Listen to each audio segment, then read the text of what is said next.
ત્યાં સુધી જન્મ અને મરણ આરબલ નહોતું.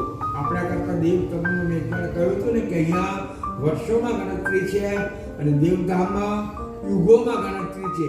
એ આરબલ લાંબો, પણ લાંબા આરબલે મરવું તો પડે જ. બાપજીએ લખ્યું છે, મૃત લોકમાં કીટ મરે તો ખાઈ હસ્તી મર જાય, દેવલોક ઉડગણ અલ્પિત છે, ચંદ્ર સૂર્ય પણ જાય. ભગવાન કરુણાસાગર આ મૃત્યુલોકમાં નાની નાની કીડીઓ આવું તેવું આપણે રોજ મળતા જોઈએ છે.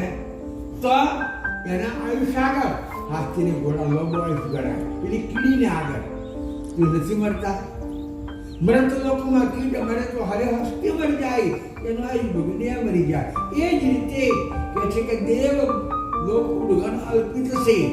દેવલોકમાં આકાશમાં તારા છે, આ તે જે દેવલોકમાં ગણાય એ લાંબા આયુષ્યવાળા ગણાય. અને ઘણી વખત આપણે નવરા બેઠા હોઈએ તો તારાને ખરતો જોઈએ છે.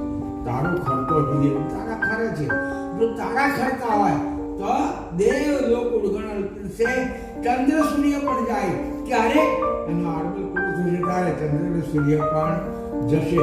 14 લોકમાં કોઈ કાયમ છે નહીં, એટલે પરિવર્તન સંસાર છે. બાપજી કહે છે કે એ જ્યાં સુધી આ ક્રાંત છે, દુનિયા છે, ત્યાં સુધી ત્રિવિધ તાપ છે, ત્યાં સુધી જન્મ મરણ છે, અને ત્યાં સુધી આ જીવો બધા કર્તમાં કરતાથી વિમુખ છે.